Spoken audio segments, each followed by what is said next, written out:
तो जय हिंद साथियों, नमस्कार। आशा करते हैं आप लोग अच्छे होंगे, स्वस्थ होंगे, मस्त होंगे। साथियों, अगर आप भी एसएसजेडी एग्जाम की तैयारी कर रहे हैं और आपका भी टारगेट एसएसजेडी कांस्टेबल एग्जाम 2025 है, तो आपके लिए बेहद जरूरी है कि आप डेली बेसिस पर एसएसजेडी के प्रीवियस ईयर क्वेश्चन पेपर का सेट लगाएं। क्योंकि जब तक आप प्रीवियस क्वेश्चन को नहीं देखेंगे, उसका एनालिसिस नहीं करेंगे, तब तक आप इस बात का पता नहीं लगा पाएंगे कि आपके एसएसजेडी के एग्जाम में किस प्रकार के क्वेश्चन आते हैं और कहां से क्वेश्चन पूछा जाता है। स्टैटिक से कितने आते हैं, करेंट अफेयर से कितने आते हैं, हिस्ट्री से कितने आते हैं, पॉलिटी से कितने आते हैं। ये तभी पता लगा पाएंगे जब प्रीवियस क्वेश्चन का एनालिसिस करेंगे। तो आइए हमारे साथ रोज प्रीवियस क्वेश्चन को देखेंगे और उसका एनालिसिस करेंगे कि किस सेक्टर से कितना क्वेश्चन पूछा जा रहा है। आज जो हम क्वेश्चन लगाने वाले हैं, ये एग्जाम हुआ था आपका 11 जनवरी 2023 में, शिफ्ट 3 में एसएसजेडी का एग्जाम हुआ था। ये इसको क्वेश्चन को हम देखने वाले हैं और इस वीडियो में हम जीके जीएस के क्वेश्चन को देखेंगे। तो चलिए देखते हैं। मात्र 20 क्वेश्चन है, फटाफट लगाते हैं और आप भी कोशिश कीजिएगा क्वेश्चन को सही करने का और देखिएगा कि आपके 20 क्वेश्चन में से कितना सही हो पाता है।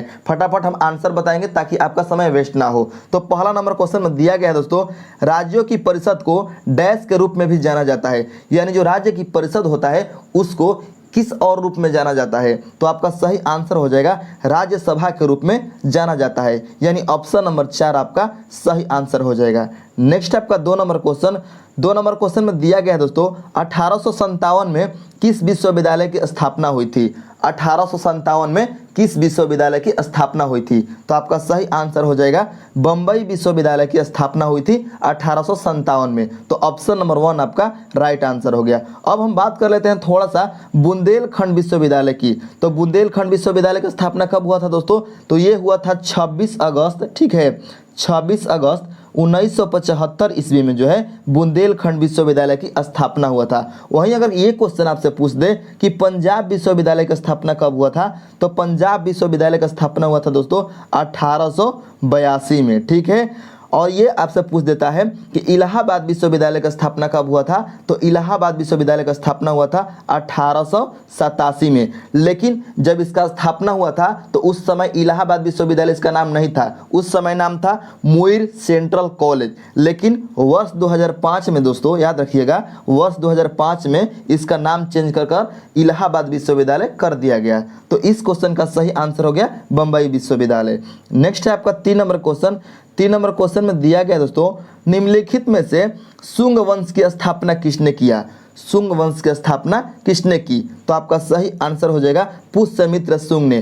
पुष्यमित्र शुंग ने बृहद्रथ की हत्या करके 185 ईसा पूर्व, याद रखिएगा दोस्तों, 185 ईसा पूर्व में, ठीक है, ईसा पूर्व में जो है पुष्यमित्र शुंग ने बृहद्रथ की हत्या करके अपने मतलब उसके स्थान पर शुंग वंश की स्थापना किया, ठीक है। तो शुंग वंश की स्थापना किसने किया है दोस्तों? तो पुष्यमित्र शुंग ने। कब किया है? तो 185 ईसा पूर्व में, याद रखिएगा।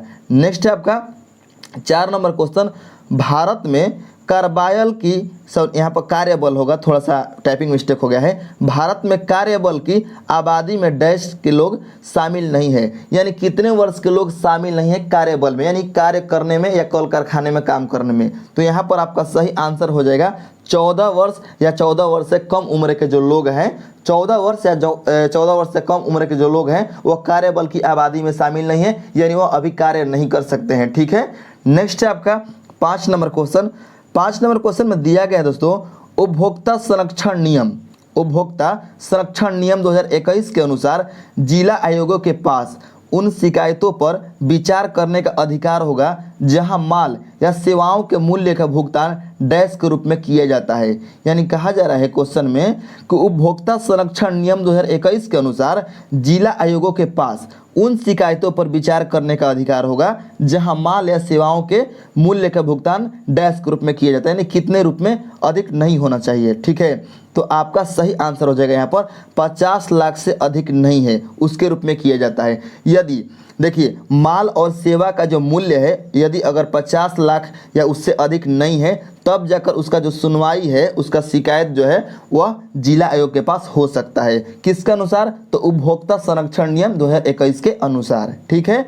नेक्स्ट अगर हम बात करेंगे 6 नंबर क्वेश्चन की, आइए देख लेते हैं। 6 नंबर क्वेश्चन में करेंट का क्वेश्चन है, अगस्त 2022 में घोषित अंतर्राष्ट्रीय मुद्रा कोष यानी IMF में भारत के लिए कार्यकारी निदेशक के पद पर किसे नियुक्त किया गया है। IMF में 2022 में बात कर रहे हैं, यहाँ पर करंट का क्वेश्चन है, आपको 2024 का करंट पढ़कर जाना है, ठीक है। यहाँ पर 23 के एग्जाम में 2022 का करंट पूछा है, तो आपको 25 के एग्जाम में 24 का करंट पढ़कर जाना है। तो कहा जा रहा है कि अंतर्राष्ट्रीय मुद्रा कोष यानी IMF में भारत के लिए कार्यकारी निदेशक के पद पर किसे नियुक्त किया गया है, तो उस समय नियुक्त किया गया था दोस्तों, हम आपको बता दें 6 नंबर क्वेश्चन का आपका सही आंसर हो जाएगा कृष्णमूर्ति सुब्रमण्यम को। कृष्णमूर्ति सुब्रमण्यम को उस समय यानी अगस्त 2022 में IMF के लिए भारत के कार्यकारी निदेशक के पद पर नियुक्त किया गया है, ठीक है, नियुक्त किया गया था। नेक्स्ट है आपका 7 नंबर क्वेश्चन, और 7 नंबर क्वेश्चन में दिया गया दोस्तों, भारतीय संविधान में कितने मौलिक कर्तव्यों का उल्लेख किया गया है। भारतीय संविधान में कितने मौलिक कर्तव्यों का उल्लेख किया गया है, तो आपका सही आंसर हो जाएगा 11 मौलिक कर्तव्यों का उल्लेख किया गया है। और मौलिक कर्तव्यों का जो उल्लेख है दोस्तों भारतीय संविधान के अनुच्छेद 51 के ए में है, ठीक है, इस बात को भी आपको याद रखना है। आपको थोड़ा सा कंफ्यूज करने के लिए यहाँ पर डेट देगा मई 2022 तक, यानी आप सोचिए कि हाँ बढ़ तो नहीं गया 2022 तक, इसलिए आपको कंफ्यूज करेगा, लेकिन आपको कंफ्यूज नहीं होना है। आपके भारतीय संविधान में 11 मौलिक कर्तव्य अभी वर्तमान में है, ठीक है। नेक्स्ट है आपका 8 नंबर क्वेश्चन। 8 नंबर क्वेश्चन में दिया है दोस्तों, राशेश्वर सेकिया बरबायन का संबंध डैश नृत्य से है, यानी किस नृत्य से है। राशेश्वर सेकिया बरबायन का संबंध किस नृत्य से है, तो वह है आपका दोस्तों सत्रिया नृत्य से, यानी ऑप्शन नंबर जो 3 है वह आपका करेक्ट आंसर हो गया। वहीं अगर आपसे पूछ देता है कि जो सत्रिया नृत्य है, ये देखिए ये दरोगा का क्वेश्चन है, बिहार दरोगा में पूछा था, सत्रिया नृत्य किस राज्य का है, तो ये असम का है, ठीक है, असम का शास्त्रीय नृत्य है सत्रिया नृत्य। यहीं अगर आपसे पूछ देता है कि कुचिपुड़ी किस राज्य का, तो कुचिपुड़ी जो है आपका आंध्र प्रदेश का है, यानी AP यानी आंध्र प्रदेश का। वहीं आप उड़ीसा से देख लीजिए, ओडिसी तो उड़ीसा का, और भरतनाट्यम से आपसे पूछे तो भरतनाट्यम आपका हो जाएगा तमिलनाडु का, ठीक है, तमिलनाडु का हो जाएगा। तो इसको भी आपको याद रखना है, ठीक है। तो इस क्वेश्चन का सही आंसर हो गया ऑप्शन नंबर 3 सत्रिया, ठीक है। नेक्स्ट है आपका 9 नंबर क्वेश्चन, और 9 नंबर क्वेश्चन में दिया है दोस्तों, भारत में कौन सा गैर पारंपरिक ऊर्जा स्रोत उपलब्ध है। कौन सा गैर पारंपरिक ऊर्जा स्रोत उपलब्ध है, तो आपका सही आंसर हो जाएगा ज्वार, पवन और सौर ऊर्जा, ये जो है गैर पारंपरिक ऊर्जा का स्रोत है। नेक्स्ट है आपका 10 नंबर क्वेश्चन, निम्नलिखित में से कौन बांग्लादेश के ग्रामीण बैंक के संस्थापक है। देख लीजिए दोस्तों कहाँ कहाँ से क्वेश्चन पूछ रहा है, यानी आपको बांग्लादेश के ग्रामीण बैंक के संस्थापक याद करके जाना है। यही तो बोला जाता है कि एसएससी के जीके का माई बाप नहीं होता है, ठीक है। तो लेकिन क्या कीजिएगा, कैसे भी हमको फौजी बनना है, पैरामिलिट्री बनना है, तो आपको मतलब इसको पढ़ना ही है, याद करना ही होगा, देखना ही होगा, ठीक है। तो क्वेश्चन है कि निम्नलिखित में से कौन बांग्लादेश के ग्रामीण बैंक के संस्थापक है, तो बांग्लादेश के ग्रामीण बैंक के संस्थापक है आपके मोहम्मद यूनुस, यानी ऑप्शन नंबर 2 आपका करेक्ट आंसर हो जाएगा। नेक्स्ट है आपका 11 नंबर क्वेश्चन, सिरके में, देखिए यहाँ पर केमिस्ट्री का क्वेश्चन आ गया, सिरके में उपस्थित अम्ल का रासायनिक नाम क्या कहलाता है।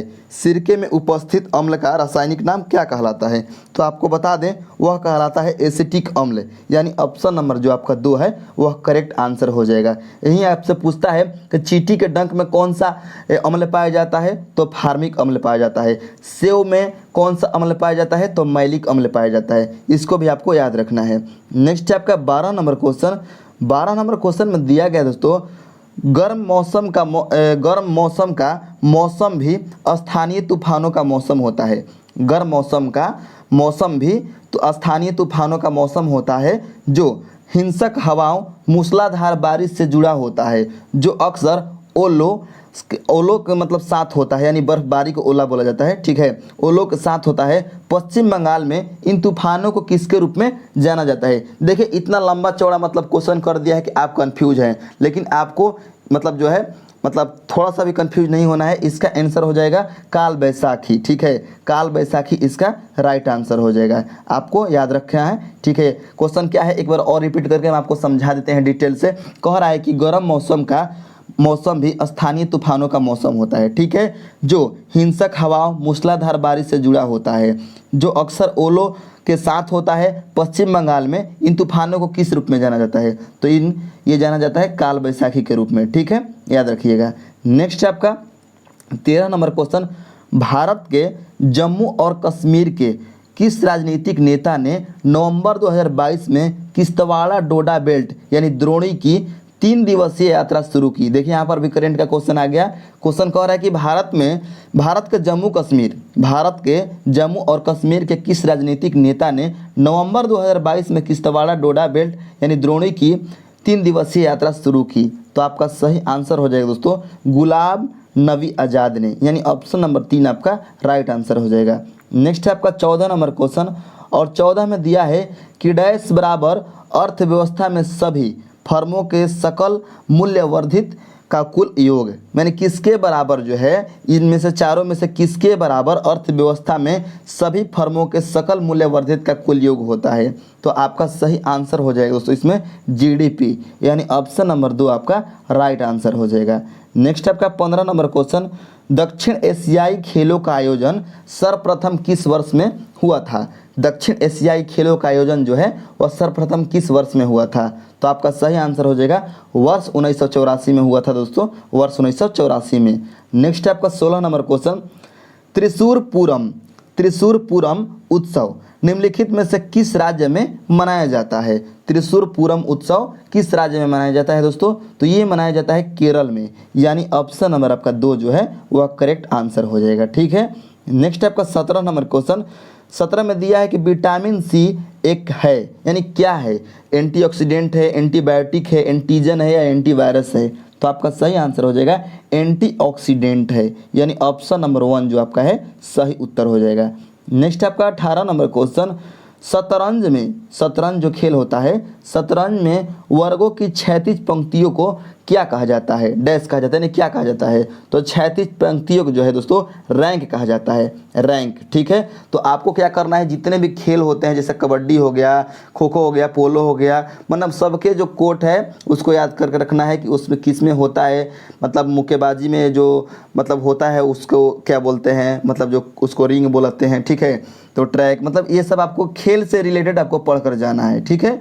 नेक्स्ट है आपका 19 नंबर क्वेश्चन, निम्नलिखित में से किसे भारत में सूचना प्रौद्योगिकी उद्योग का एक प्रमुख केंद्र माना जा सकता है? किसे भारत में सूचना प्रौद्योगिकी उद्योग का एक प्रमुख केंद्र माना जा सकता है? तो आपका सही आंसर हो जाएगा दोस्तों बेंगलुरु को, यानी ऑप्शन नंबर 2 आपका करेक्ट आंसर हो जाएगा। नेक्स्ट आपका 20 नंबर क्वेश्चन और लास्ट क्वेश्चन, ग्रीडा लोक नृत्य मध्य प्रदेश राज्य में डैश के दौरान किया जाता है जब रबी की फसल काटी जाने के लिए तैयार होती है, यानी जो ये ग्रीडा लोक नृत्य है ये मध्य प्रदेश में कब किया जाता है? ठीक है। तो आपका सही आंसर हो जाएगा दोस्तों शीत ऋतु में किया जाता है, शीत ऋतु में यानी ठंड के मौसम में किया जाता है ग्रीडा लोक नृत्य, जो कि मध्य प्रदेश का लोक नृत्य है। यह भी आपसे क्वेश्चन पूछ सकता है कि ग्रीडा लोक नृत्य किस राज्य का है? तो मध्य प्रदेश का है। ठीक है। किस ऋतु में किया जाता है? तो शीत ऋतु में किया जाता है। ठीक है। तो ये 20 क्वेश्चन आपका समाप्त हो। इस क्वेश्चन में आप कितना सही कर पाए हैं कमेंट में जरूर कीजिएगा। मिलते हैं एक वीडियो में, तब तक के लिए धन्यवाद।